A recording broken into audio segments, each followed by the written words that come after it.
ઉપદેશામૃતમાં બીજી વાત ગુણાતીતાનંદ સ્વામીની, મહારાજે એવી સડક બાંધી છે જે શિક્ષાપત્રી પ્રમાણે રહે, તેને કોઈ રીતે બંધન જ ન થાય ને દુઃખ પણ ન આવે.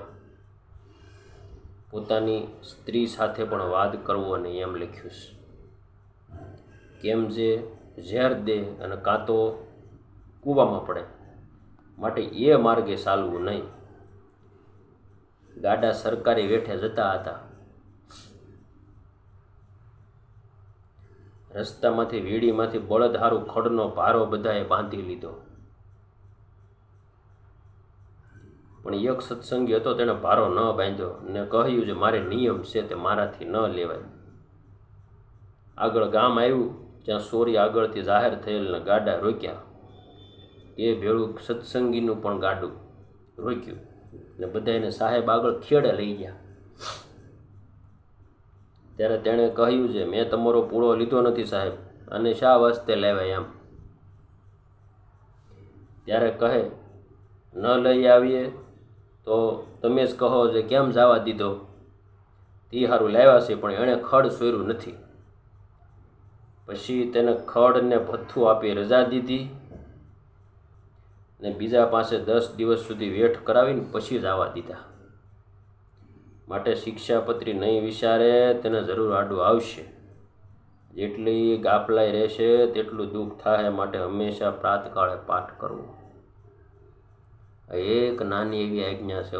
આ ગુણાતીતાનંદ સ્વામીની વાતો છે, જેને આપણે અક્ષર મુક્ત, જેની આપણે વાતો રોજ કરીએ છીએ, કે અમે ગુણાતીતાનંદ સ્વામીની પરંપરામાંથી આવીએ છીએ. વાલા ભક્તજનો, પણ ગુણાતીતાનંદ સ્વામી કે એમ તમે કરો છો?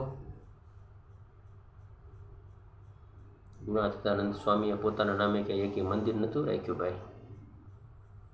આખા સત્સંગ સમાજને ખબર છે.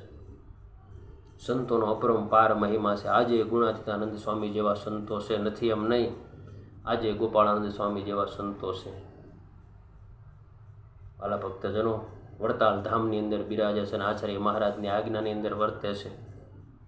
અને એક જ સ્થાન છે કે આપણે કાંઈ લઈ નથી જવાનું, લાવ્યા નથી. એક ભગવાન જીવને પધરાવવા છે, જીવ અક્ષરધામને પામે.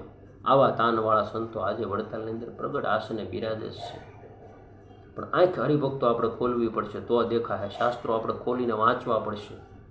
રોજ અડધો કલાકનો સમય આપણે લેવો પડશે તો આપણને સમજાય. બાકી બીજા શાસ્ત્ર વાંચે એમાં એને ઉપર આવી થોડુંક ટપી જાય, થોડુંક આગળ વાંચી લે. આપણને હોય એવું કોઈ પીરસતું નથી. એટલે વાલા સત્સંગીજનો, સંપ્રદાયના બંધારણમાં રહેવું પડશે.